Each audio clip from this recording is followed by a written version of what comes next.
Well, hello, and thank you for joining us for this virtual event, How Central and Eastern European Credit Unions are Supporting Ukraine. It's a joint presentation by World Council of Credit Unions and the Regional Credit Union Center for Central and Eastern Europe. My name is Greg Newman, Director of Communications for World Council.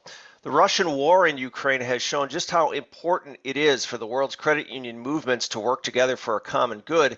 This is especially true right now in Central and Eastern European countries bordering Ukraine. Today, we'll provide an update on how national credit union associations and their member credit unions in the region have been able to help and what their plans are for the future, both during the war and in the eventual post-war reconstruction. Our webinar features presentations today from Pawel Pelc. He is the coordinator of the Regional Credit Union Center, and also Ivan Vyshnevskiy. He is Deputy Chief of Party for World Council's Credit for Agriculture Producers Project in Ukraine, an activity that is funded by USAID. While you're watching this, if you have any questions for either Pawel or Ivan, please use the Q&A button at the bottom of your screen and type them in there. I'll ask those questions as time allows. Let's get right to things with Pawel Pelc. He's going to talk about the ways Polish credit unions are supporting Ukraine, Ukrainian refugees, and also Ukrainian credit unions. Pawel, thanks for being here this morning. I know that the Polish League and also your member credit union associations have really done a lot to support credit unions in Ukraine and providing humanitarian aid. Thank you so much. We look forward to your presentation. Thank you very much, Greg. It's my pleasure to be in this presentation and to update you about the Polish support for the credit unions and for the people from Ukraine and in Ukraine caused by the war. So it's the second webinar on which we have such opportunity to share our experiences and to see what's going on and what was the reaction for this war on our borders. So as Poland is neighboring country to Ukraine, also we were affected by the movement of people due to war. The border between Poland and Ukraine was crossed by more than 7 million people. Some of them moved further, some returned to Ukraine. More than 1.4 million people obtained Polish identity.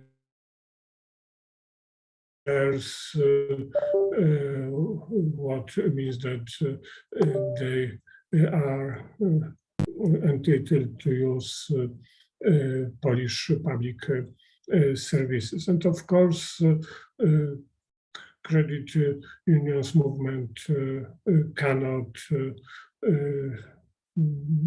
react for such situation. I'd like to remind you that at the beginning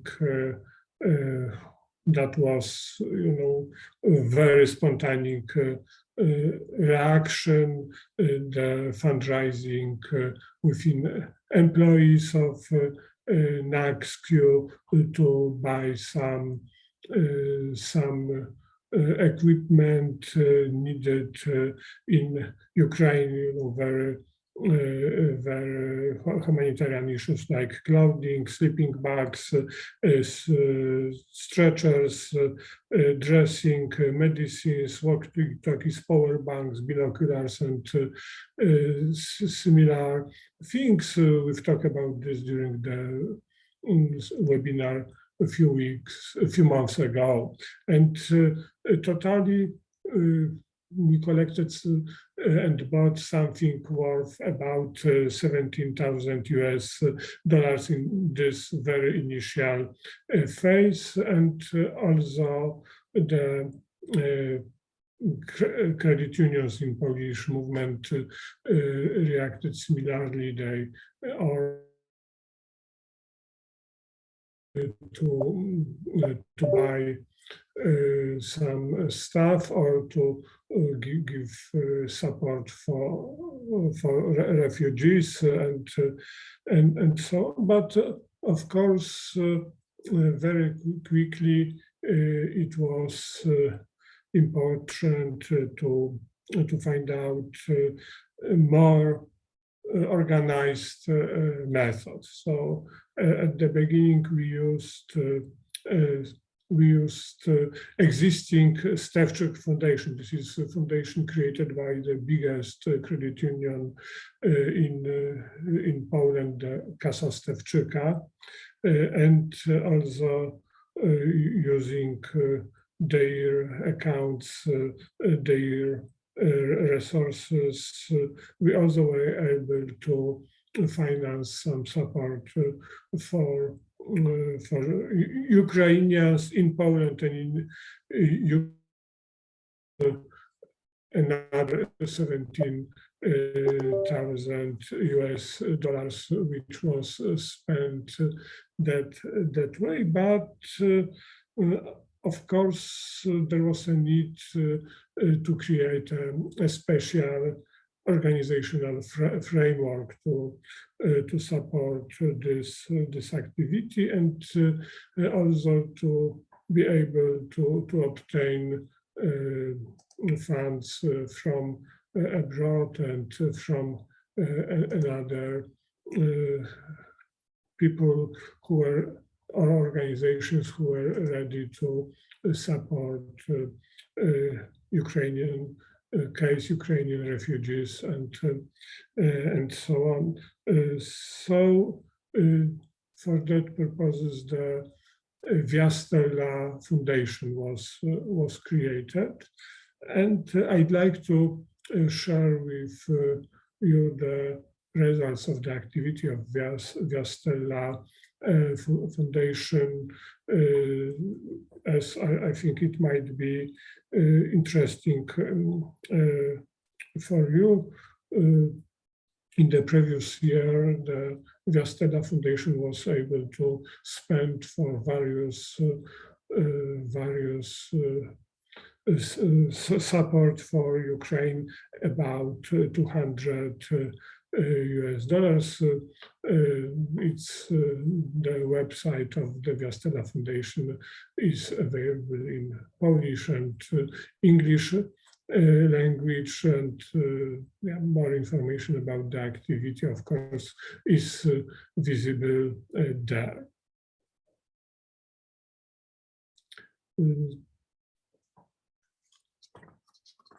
And I think the most interesting part of the activity of Vyshnevskiy was the case of ambulances. We were able to find, check and prepare something like 5 ambulances, and those 5 ambulances was bought here in Poland and sent to Tarnopol, Kharkiv, Mykolaiv, Dnieper, and Lviv with some additional equipment. That was the total cost of something like 120,000 US dollars, as during the war, to be able to have ambulances is very important, and we've seen this as very good achievement and support for Ukraine. Another way of support was housing support for refugees in Poland. The financing homes or flats for families from Ukraine in refugee in Poland. It was or through foundation or through credit unions. That's also something which we think is very important, because what is interesting, if you see Poland, even though there is so many refugees from Ukraine in Poland, you cannot see camps. The people were accommodated at homes and at flats. So that's I think very important, that also credit unions from Poland were part of this activity, and we've spent for that more than $11,000. Another important part of our activity was support for children. There were such backpacks and other equipment which was delivered to them. In some cases also the food support and similar activities. So that's also the reaction of the situation, that the families sometimes moved without any reasonable resources, and some of those children were able to join Polish schools.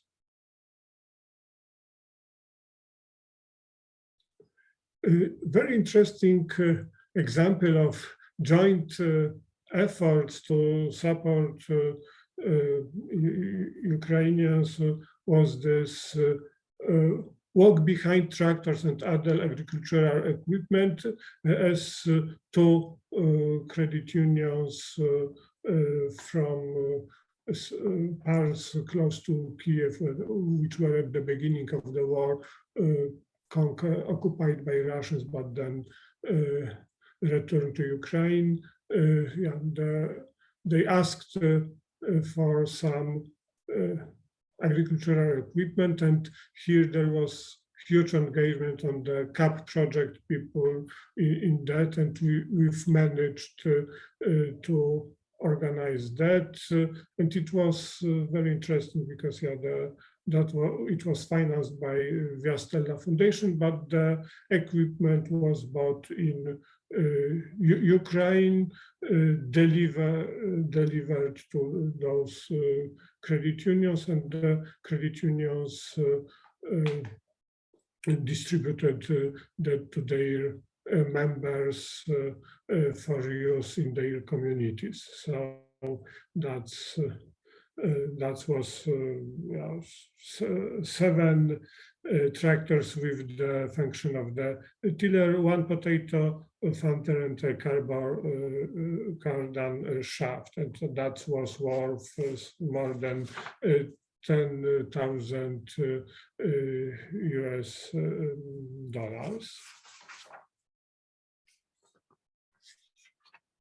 And there were also other interesting initiatives. For example, support for the Ukrainian-Polish labor cooperative. In Polish, this is named Kooperatywa Razem, which is engaged in preparing dumplings, and the foundation financed them mobile points of sales, so to allow them to sell those dumplings. So that's we think also important part of inclusion of those women from Ukraine to the Polish labor market, and also inclusion to our credit unions movement, as that cooperative became also a member of Kasa Stewczyka and opened the account there. So the tuition for them was more than 4,000 US dollars. It was also another interesting activity, transport of children actors from Pawel Tabakov's Ukraine musical theater. You see invitation for the concert with their presence in Poland, and the last activity, which is a result of the changes during the war, was the support related to buying power generators.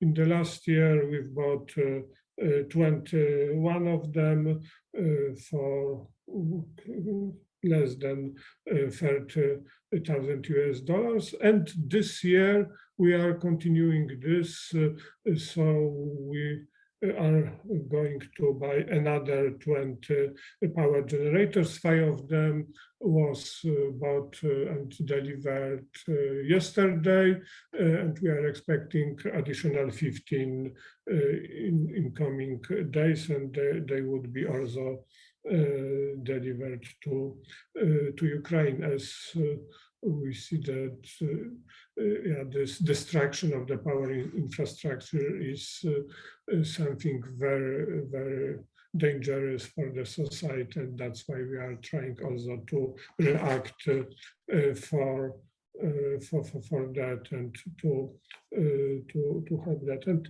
that's what was done. We are also thinking about additional medical care point for women refugees in Poland, and also we are trying to figure out if we could buy some medical equipment for one of the hospitals near Kharkiv, also due to contact through CAP, and we will see if we could manage that or not. So, but what is important that without support also from credit unions from outside Poland, like from US and other countries, we weren't be able to do that, because I think that this case clearly presents that together we can do more. And I'd like to thank everyone who is engaged in this for that cooperation and support, and seeing that together we could support Ukrainians in Ukraine, but also Ukrainian refugees in Poland, and whether there are present and in the need.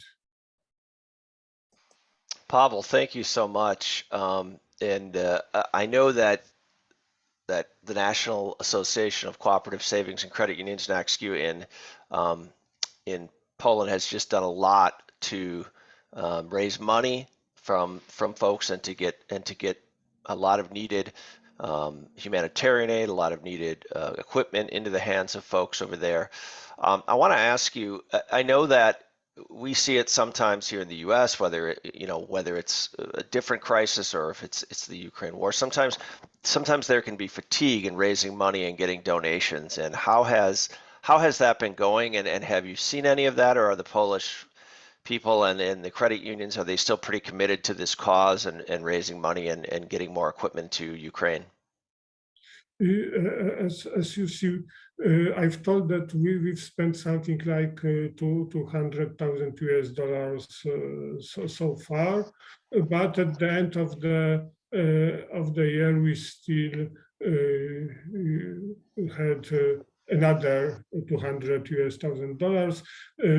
Just at the end of the year, we obtained $50,000 US from one of the US credit unions, and that was the financing for those power generators I mentioned earlier. And still we do have those people in Poland. Yes, you can hear Ukrainian-speaking families in Poland. So that's why there is still a need for this support, but of course now this is not this very very new news, but I think that at least in Poland, this still there is no any other topic more important the war. So that's why I think that the people are still ready to support, maybe not this, very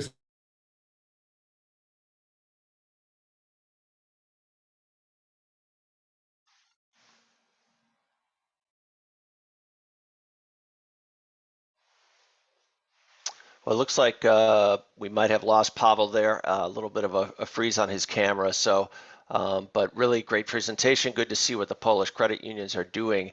We're going to shift now to Ukraine itself, where Ivan Vyshnevskiy is from.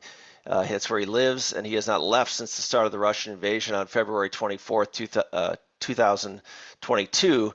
Ivan has served as Deputy Chief of Party for World Council's Credit for Agriculture Producers Project since 2019 and leads our technical work on legal and regulatory efforts as well as credit union strengthening. He joins us now to discuss how much the support of neighboring credit union systems have helped credit unions in Ukraine. Ivan, I know that we're speaking about power issues, generators being needed, and you just joined us about 2 minutes ago because you were trying to find a place that had power, correct? Yeah, absolutely. So good morning, good afternoon, everyone. Thank you for joining this webinar. So, yeah, so it's like very big challenge to find internet connection, to find electricity, and to be online. And I'm happy to be with you, and we'll be glad to make this presentation. I would like to ask you to switch to the next slides, and we will start our presentation about our framework, with whom we work, where they are. So, Ivan, it sounds like you do have a little noise in the background. I don't know if you have a speaker up. You might want to turn that down before you get started, but thank you. I'm sorry, I'm in public place. Oh, okay. So I do what I can. Understood. Understood. Yeah. Yes. So our partner credit unions, CAP partners credit unions, are located in most of Ukraine, but unfortunately, two credit unions now are located on occupied territories. You can find this colored in black cities, and one credit union is deoccupied, but it is located in Kherson, east of Ukraine, and colored in red. Also on the east of Ukraine, you can find Vuhledarsk town, small town, and it is a battle line. This town is destroyed mostly, and credit union was located in that areas. And also Kharkiv city wasn't occupied, but since the first days of invasion, it is attacked by Russian occupiers, and every day new attacks and new destroys in Kharkiv and Kharkiv region. Also, I would like to pay attention to, we have a few partners who are located in also occupied areas, but they were in non-controlled areas only for 1 month, and fortunately no one is everybody is alive, and these credit unions try to provide their business in the best way. So, and also we have to take into account that credit unions which are located in other areas, they are affected by war as well, because rocket attacks every day, and also a lot of members from credit unions are called to the armies. Some credit unions employees are also called to the army. So war has impact for everyone. Could you please switch to another slide?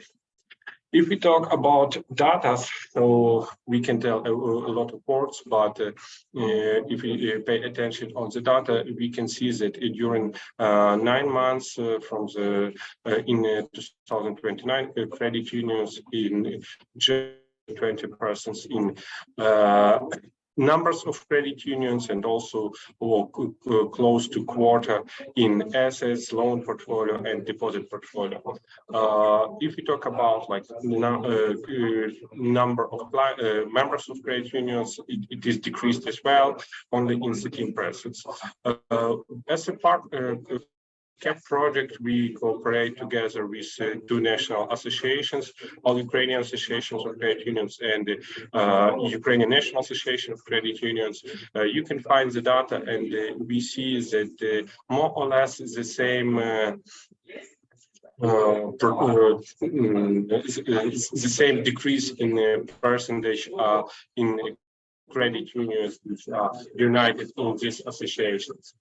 We would like to thank for everyone who support credit unions, because really now we see that credit unions which are united in associations have a better support. These credit unions have like weekly meetings. They share information, and sharing of information is very important. So funds are important, but support on word of support, some different methodology or practices, what to do or what to not to do with clients, with members, with borrowers. It is very important, and we see that credit unions who are united in associations are more stronger, and less of these credit unions left the market in Ukraine. Could you please switch to another slide? Also, we did comparison of credit unions who are CAP partners and other credit unions. CAP partners, all credit union market, and non-CAP partners. We can find that if we compare like beginning of 2020 and now, it looks that CAP partner credit unions lost only 5% in loan portfolio and 5% in deposit portfolio. But we can see that a huge drop in assets, in deposits, and in loans since start of invasion. And yes, CAP selected very strong credit unions. We share best practices with our partners, and we are happy that they try to implement it as much as possible. And if we see on like another market, we see that most of credit unions lost 50% in loan portfolio and in the deposits. At the same time, we would like to pay attention on that credit unions try to repay deposits if there is like demand from their members, and also credit unions focused on that to be with community. If members would like to withdraw deposits for personal needs, they do not issue new loans, and they repay these deposits. Sometimes it is very difficult to provide business, to have a positive cash flow, or to earn money. But credit unions was surviving during these 300 days of the war. Next slide, please. Also, very big impact on Ukraine in the financial sector, and all Ukraine is like different type of support. On this slide, I would like to pay attention on state support and state financial support and programs, which are eligible for or allowed for banks and for credit unions. First of all, that now probably you know that United States, European Union, and another inflows, grants has a very big impact on state budget of Ukraine, but also a lot of different programs for support of SMEs, compensation program, or zero interest loans are possible for different type of borrowers. So 80% of all banks have access to the state programs of support. In state-owned banks, up to 50%, more than 50% of all loan portfolio is related to different type of state programs. It is very important to know that it means that banks use these state programs as a leverage for spreading their business, for making new business, and for attracting new clients. In majority of private banks, share of state program related loans is less than quota, but also the biggest the biggest private banks has access to these programs. Most of programs are state and also different programs which are supported by European Investment Bank, European Union, and other authorities. If you take about credit unions unfortunately have no access to any state programs. For credit unions, USAID and the WOCCU Foundation Credit Union Liquidity Fund is unique program for support for like real cash, and it is a loan source for extra funds for disbursing new loans. Also, if we talk about like Ukrainian displacement funds, which is managed by World Foundation of Credit Unions, these funds is a loan source, is unique source for support for, and later I will talk about these programs and impact. So it means that credit unions are in situation only when they can expect only for support from another credit unions. Next slide, please. On this slide, I would like to pay attention on liquidity fund and impact of liquidity fund on the whole portfolio. So the first tranche of liquidity fund, it was a half of $500,000 were transferred to Ukraine in 2021. But since the start of invasion, we started negotiation with USAID, and USAID approved disbursing the second tranche and in March 2022, the second tranche was delivered to Ukraine, and the United Trade Unions and credit unions have got access to this money, and they continue to operate of liquidity funds and disbursing the loans. So, since the start of invasion, more than 200 agricultural loans were refinanced by United Trade Unions using the funds of liquidity funds. And it means that a lot of borrowers, micro borrowers, received financial support. And also, I would like to pay attention on that in fact, we support micro producers. So it is very often it is non-registered micro producers which have few cows which have some, for example, 10 or 20 pigs. They produce for their needs, and also they produce for the market, for the farmer markets. In the same time, we have some bigger farmers, which are operating on hundreds of hectares. They have a big plantations, but at the same time, they also need money.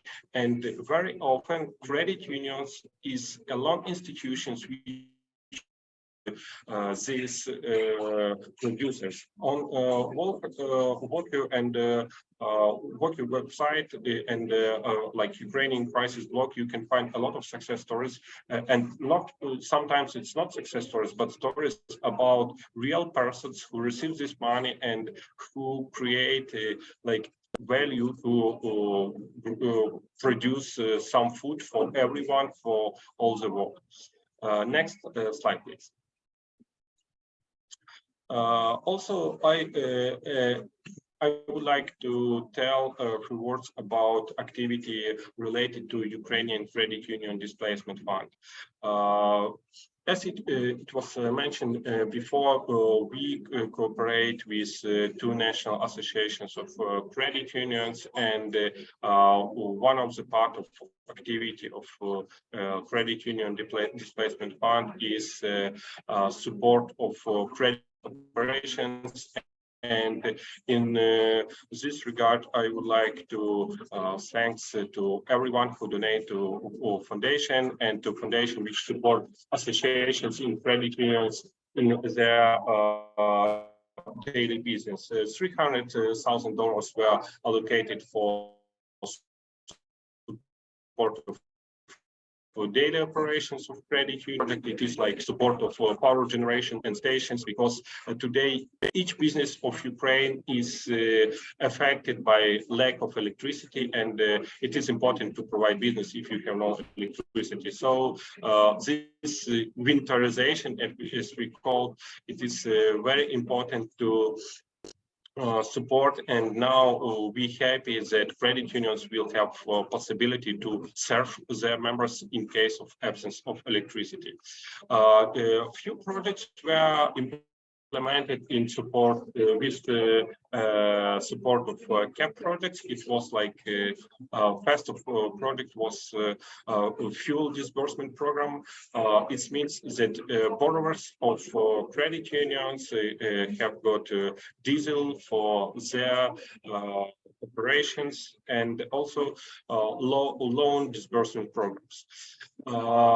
Could you please switch to another slide?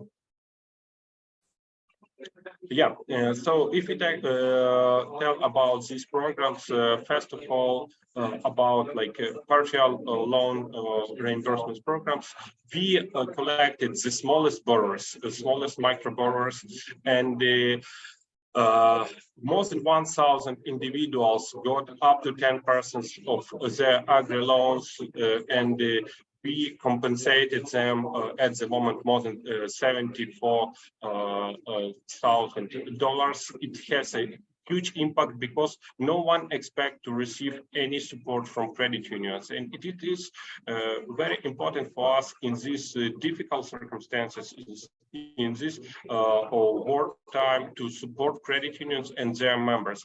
And also we would like to make a promo of credit unions and to show that credit unions are staying with their members. Credit unions are different from commercial business in situation when individuals are only like typical clients. We would like to share information much more that credit unions are family with their members. If we talk about the second program, it is fuel support programs. More than 160 borrowers which have which had loans in credit unions, persons who took these loans since the start of as a part of the support, they received a diesel.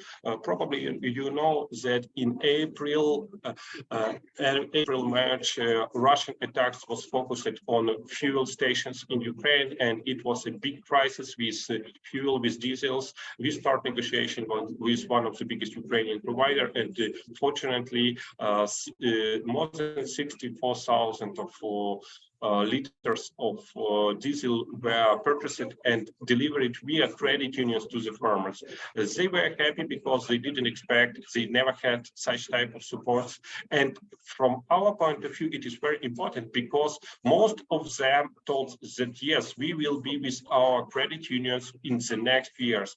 And now they are collecting in negotiation with credit unions about next applications for the loans in the next period of times.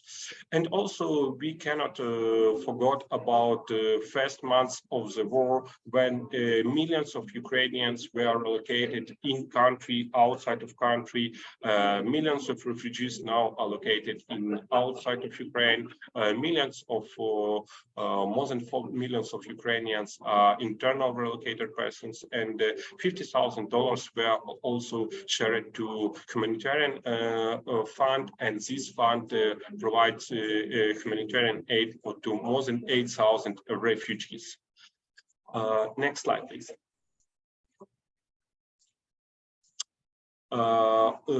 Sorry, I missed Pawel presentation. Maybe Pawel talked about this program when Polish foundation supported Polish credit unions, Polish and US credit unions supported family of micro agro producers from liberated zones on the north of Ukraine. In February, March, these areas were occupied by Russian army, but they were liberated. Unfortunately, farmers lost a lot of equipment because it was looted, and thanks to this type of support, they got this type of cultivators, these micro motor blocks, and in next seasons they will be able to make more to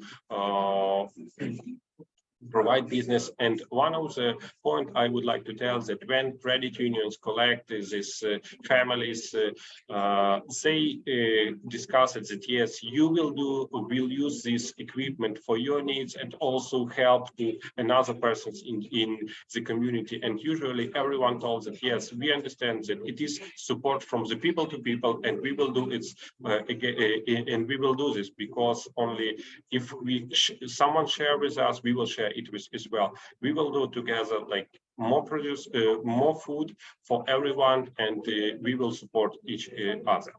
Next slide, please. Also, I would like to pay attention on that, what we are expecting now. First of all, I would like to tell that yesterday up to 30% of individuals in Ukraine are unemployed.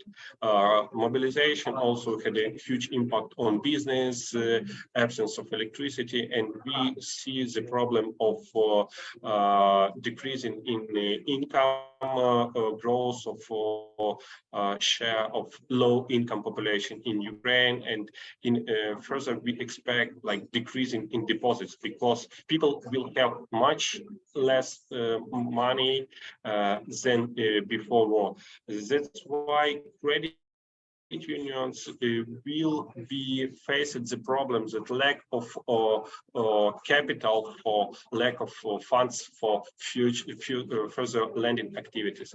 That's why if there will be no any external finance for credit unions, it will be a very big problem for credit unions to provide their like loan allowed business like lending.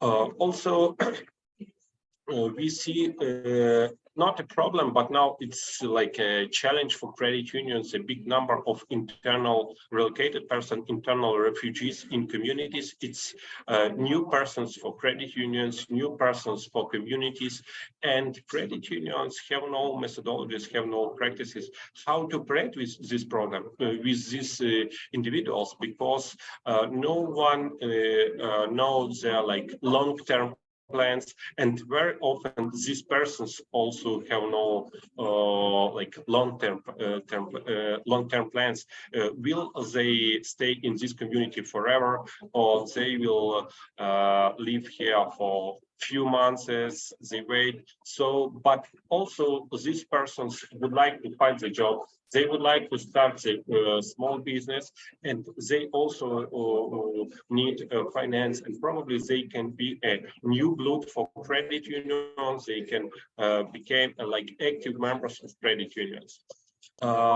Also, one big problem we see, not challenge, but probably challenge or problem, it is in past year, Ukraine got a status like a candidate to EU membership, but in this regard, credit unions are facing the problem that National Bank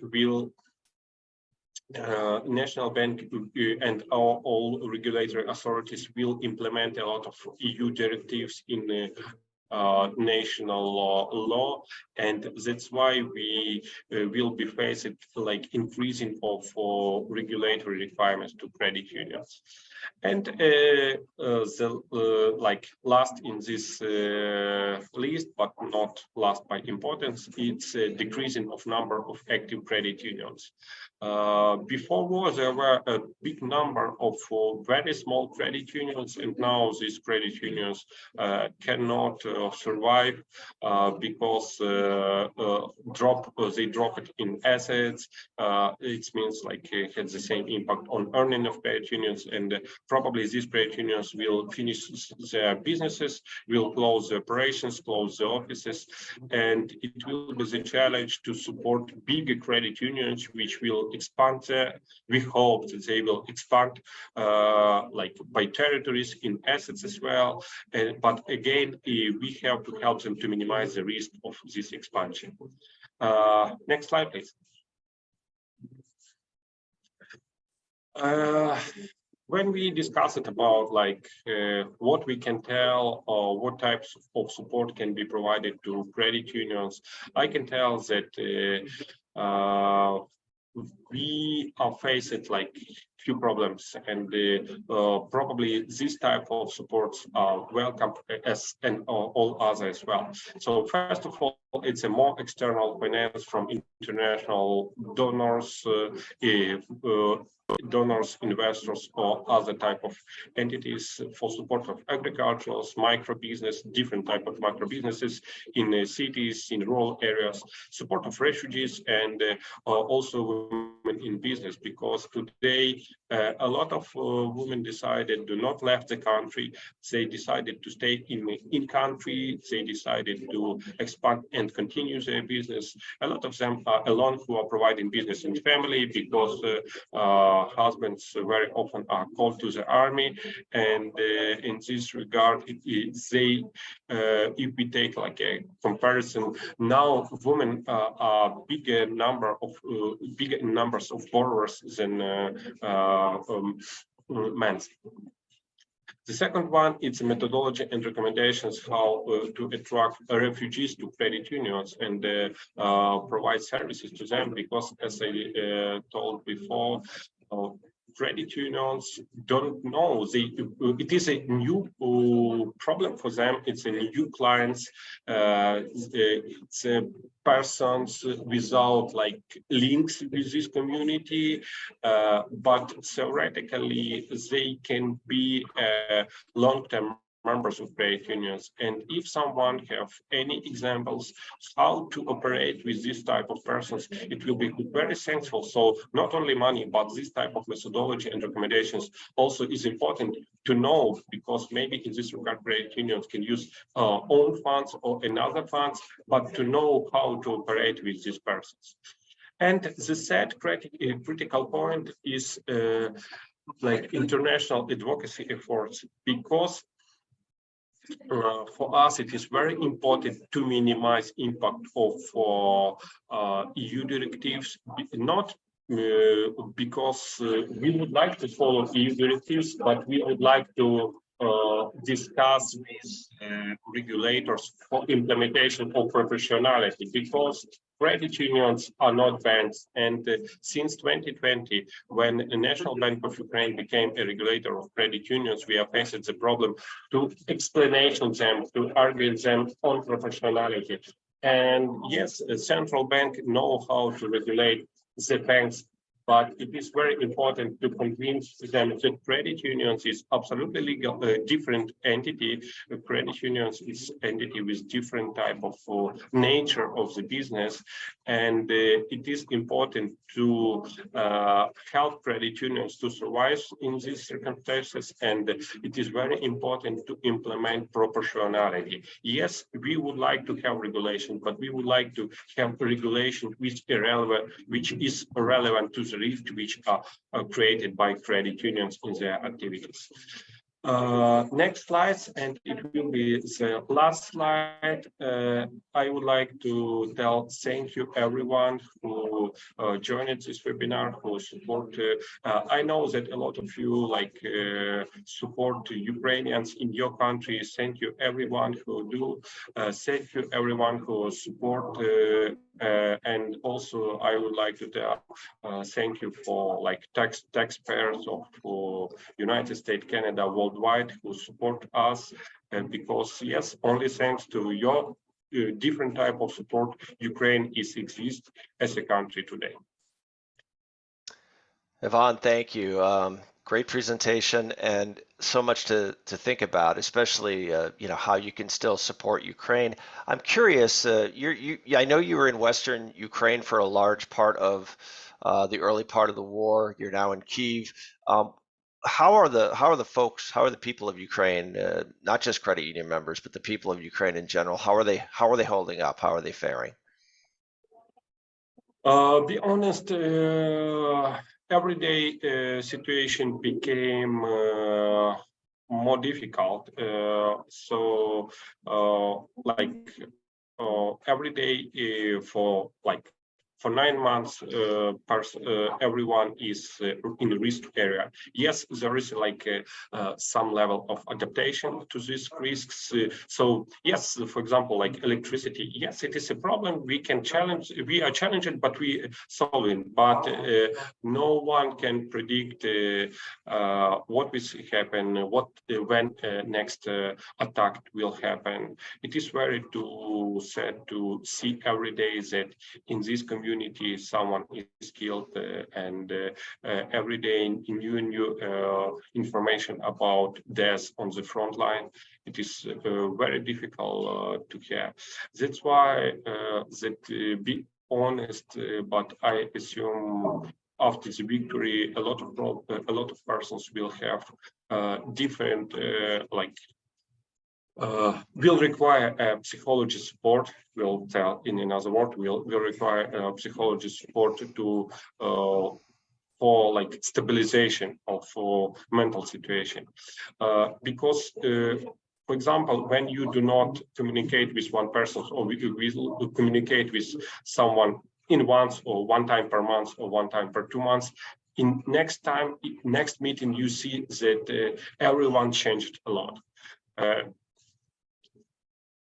Everyone changed a lot. Also, the problem of income of populations, because only official inflation is 30% as of now, 30. Yeah, but if you talk about consumer inflation, on minimum required food, mostly prices go up on 70 or 100%.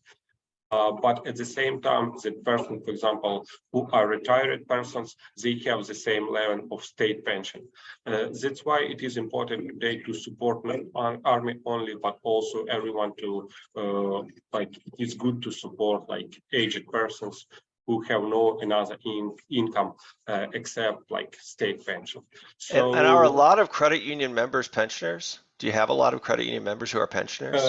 Yes, so we had, and mostly pensioners were depositors of credit unions, and growth in prices and growth in exchange rates also